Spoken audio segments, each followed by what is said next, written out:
Alors tu veux être bien équipé pour faire des belles photos ou même pour commencer à gagner de l'argent avec tes compétences de photographe, écoute, t'es sur la bonne vidéo parce que là je vais pas te pousser à acheter 30 000 choses qui vont jamais te servir. Au contraire, je vais me focaliser sur le matos qui m'est vraiment utile dans mon quotidien de photographe pour faire des projets perso ou pour vraiment faire des projets avec des clients.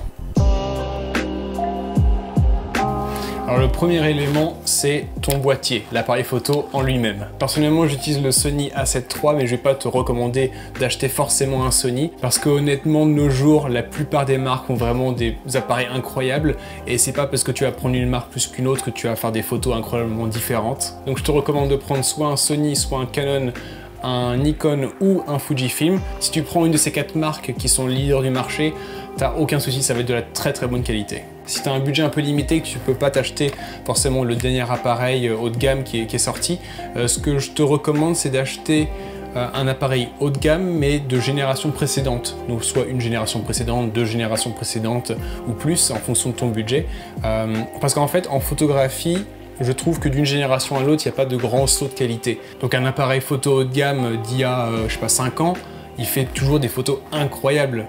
Il n'y a pas de grosses différences. Tu as juste des fonctionnalités un peu moins fancy, un autofocus un peu, je sais pas, plus rapide ou qui chope l'œil, ou plus de photos par seconde, ou enfin, des choses comme ça. Mais en soi, la qualité est toujours exceptionnelle, même sur les anciens modèles. Ensuite, 2 éléments très rapidement, les batteries, les cartes SD. Juste ce que je vais te conseiller, c'est au niveau des batteries, prends des officielles. J'avais déjà essayé d'en prendre d'une autre marque qui était moins chère, qui était compatible, mais après il y a des petits bugs, où il y a des moments où il me dit oh c'est pas compatible, et je peux louper des moments importants lors d'un, voilà, si je suis en mariage et qu'ils vont s'embrasser et d'un coup hop, batterie incompatible. Là t'es bien dans la mouise, donc ouais, prends pas d'autres marques, prends vraiment les officielles. Et au niveau des cartes SD, j'utilise toujours des Extreme Pro de SanDisk qui marchent très bien. En plus maintenant de nos jours ça coûte vraiment plus très cher, et que ce soit pour les cartes SD ou pour les batteries, c'est toujours bien d'en avoir un peu plus que nécessaire. Donc moi, pour tenir une journée en batterie avec mon appareil photo, j'ai besoin de 2 batteries grand maximum, mais j'en ai 3, comme ça s'il y a un imprévu je suis safe. Pareil pour les cartes SD, en général avec 2 cartes de 128 Go, je suis plutôt confortable. J'en ai 2 en plus en RAB, comme ça si les autres sont pour X ou Y raison sont pleines, je peux échanger. Ensuite, on revient sur une thématique un peu plus intéressante, les objectifs. C'est plus fun que les batteries. Là, ça va vraiment dépendre de ce que tu aimes et de ce que tu veux faire. Ça varie énormément, mais par contre, je vais quand même te donner quelques conseils. Déjà, si tu sais pas du tout quoi choisir, si tu n'as aucune idée, je te recommande d'acheter un objectif qui est assez polyvalent, donc un zoom, par exemple un 24-70, quelque chose comme ça. Et ensuite, ça va te permettre de découvrir les différentes focales, de découvrir toi au fur et à mesure ce que tu aimes bien, ce que tu aimes moins. Et après, tu peux revendre cet objectif et te focaliser sur des choses que tu as déterminées. Oh, j'aime bien cette focale, j'aime bien cette focale. Est-ce que ça fait sens? Je ne sais pas si ça fait sens. Je dis ça parce qu'en ce qui me concerne, j'aime bien les focales fixes, donc qui n'ont pas de zoom. Donc cet objectif, je peux pas zoomer, dézoomer, non, c'est une focale, c'est une, voilà, il y a une esthétique, c'est tout. Par contre, l'avantage qu'il a par rapport à un zoom, c'est que ce qu'il fait, il le fait très bien. Donc en général, ces objectifs sont un peu plus nets. Bon, c'est pas quelque chose sur lequel je porte beaucoup d'attention, mais en fait il a une ouverture plus grande, il reçoit plus de lumière, donc en basse luminosité c'est plus pratique, c'est plus propre, et aussi tu peux avoir plus facilement du flou d'arrière-plan si c'est quelque chose que tu aimes. Je vais te recommander quelques focales qui correspondent à mes besoins personnels, et si tu aimes bien ce que je fais en photographie, voilà, tu vas pouvoir comprendre un peu ce que j'utilise pour obtenir ce résultat. Donc je fais beaucoup de photos de portraits, de la photo de rue, de la photo de voyage, photos de produits et quelques mariages aussi. Donc pour ça, si je repartais de zéro, si j'avais 0 objectif et que là je devais tout acheter, voilà comment je ferais. Si j'avais qu'un seul objectif, ça serait très certainement celui-là, donc c'est un 28 mm f2. Ou alors un 35 mm f1.4, je pense que c'est des focales qui sont bien polyvalentes, surtout quand on n'en utilise qu'un seul. C'est-à-dire quand je suis allé au Maroc et que j'ai fait plein de photos, j'avais juste cet objectif pendant tout mon séjour et j'étais vraiment satisfait de tout ce que j'ai obtenu avec. Là c'est un objectif Sony, mais en fonction de l'appareil photo que tu vas acheter un autre objectif. Mais juste je te conseille des longueurs focales, pas forcément un modèle. Le modèle ça dépend de la marque, là je te conseille une longueur focale. Si j'avais 2 objectifs, ça serait certainement un 24 mm et un 50 mm. Les deux sont des focales quand même encore assez polyvalentes, mais il y en a un qui est plus, donc le 24 qui est plus grand angle, le 50 qui l'est moins, qui est plus zoomé, qui est plus compressé. Et après tu peux toujours en ajouter pour ajouter plus d'options, donc moi j'ai un 85 mm qui est encore plus compressé, et à l'inverse un 14 mm, donc qui est vraiment très grand angle. Après, si t'as pas envie forcément d'avoir des focales fixes comme moi, tu peux t'orienter sur un zoom qui va être plus polyvalent. Par exemple, Alan Abani, que j'ai rencontré à Tokyo, et j'ai fait une vidéo même sur lui, il utilise essentiellement cet objectif, donc un 24 105 mm f4, donc qui est très polyvalent. Entre le 24 qui est très grand angle et le 105 qui est très compressé, il y a énormément de choix, donc c'est aussi une option. C'est pour ça qu'avec les objectifs, c'est compliqué de te dire achète celui-là ou celui-là, parce que ça dépend beaucoup des goûts, ça dépend de ce que tu aimes faire. Il y a certains photographes qui vont aimer un look très compressé, il y en a d'autres qui aiment bien au contraire exagérer les dimensions, avoir du grand angle. Donc c'est à toi d'essayer, de voir toi-même ce que tu aimes bien. Petit aparté, si tu n'es pas encore abonné, pense à le faire, parce que je vais bientôt sortir une vidéo qui va être la même thématique, mais pas pour faire de la photo, mais pour de la vidéo. Donc si ça t'intéresse, si tu veux pas le louper, abonne-toi. En photo, tu peux aussi avoir besoin d'un flash. Notamment si tu shootes des événements, des mariages, des choses comme ça, ou quand il n'y a plus de lumière, faut en apporter. Pour ça, je te recommande d'acheter le Godox V800. Je te mettrai la référence en description. Pourquoi? Parce qu'il marche super bien et il est beaucoup moins cher que les marques, par exemple un flash Sony pour un appareil Sony ou quelque chose comme ça. Et il marche avec des batteries, pas des piles, donc ce qui est pratique. Tu peux en acheter deux et là, t'es confort pour plusieurs journées. Ensuite, si c'est un petit appareil comme le mien, donc qui est plutôt un très bon appareil photo, mais qui de taille est petit, ce que je te recommande, c'est d'acheter un grip ou une poignée d'alimentation. Donc ça se met tout simplement comme ceci. Et voilà. Avoir un grip comme ça, il y a beaucoup d'avantages. Le premier, c'est l'autonomie. Où tu peux mettre en fait deux batteries à l'intérieur, tu as une autonomie qui est doublée. Ensuite, tes réglages sont en double. Donc là, forcément, pour prendre les photos, je peux appuyer ici, mais je peux aussi appuyer ici, donc avec les réglages, les molettes et tout qui sont aussi dédoublés. Ce qui est génial avec ça, c'est que tu peux prendre des photos verticales beaucoup plus confortablement. Plutôt qu'en fait de prendre ta photo comme ça, et parfois pour les réglages c'est compliqué, ou parfois vu que tu le tiens comme ça, ton horizon n'est pas forcément bon.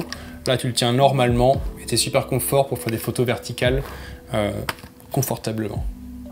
C'est très répétitif tout ça. Et un autre avantage qui est un peu bizarre, j'en conviens, c'est que certains clients, pas tous heureusement, mais certains jugent la qualité du matos que tu utilises par sa taille, parce qu'ils ne connaissent rien en appareil photo et donc ils se disent c'est un petit appareil donc c'est de la mauvaise qualité, c'est un gros appareil, c'est de la bonne qualité. Et si un client raisonne comme ça et qui ne te connaît pas encore beaucoup, et qui te voit arriver avec un appareil photo qui est donc là sans la poignée, qui a l'air aussi petit que celui de son neveu, il va peut-être se dire oula, est-ce que c'est vraiment un professionnel que j'ai engagé ou pas? Heureusement, j'ai la chance d'avoir des clients qui voient sur mon portfolio que la qualité que je délivre, c'est ce qu'ils veulent, mais ça peut quand même arriver qu'il y en a qui te jugent là-dessus, donc même si c'est pas du tout l'avantage principal d'avoir un grip, c'est un petit bonus qui peut être pas mal. Toi, tu as plus de confort, ton client il voit que tu as un gros appareil, donc il est content.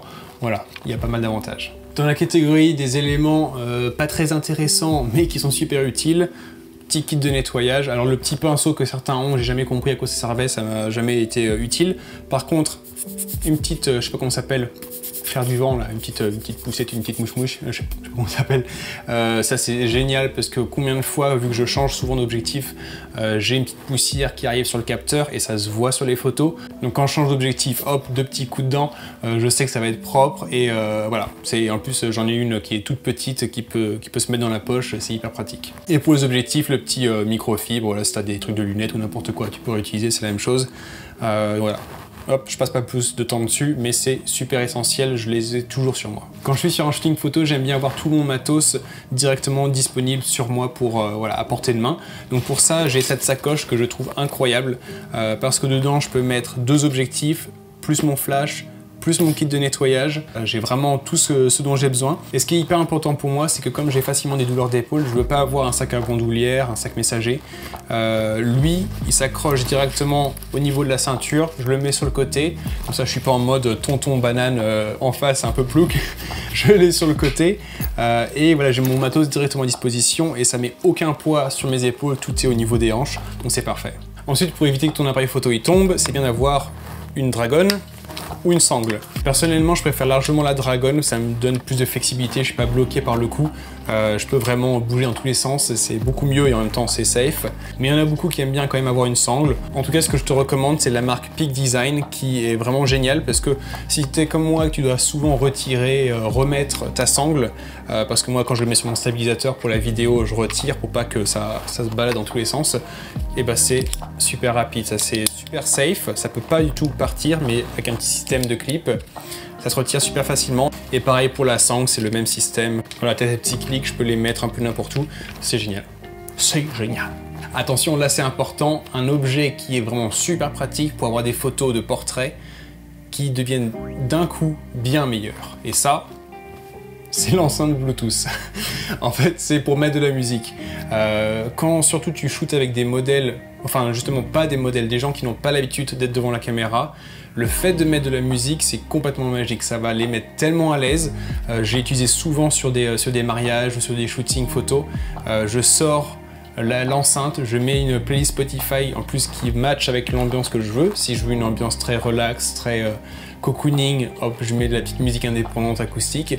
Si je veux au contraire avoir du fun, je mets du vieux rockabilly, du vieux rock ou quelque chose comme ça qui pousse les gens à bouger.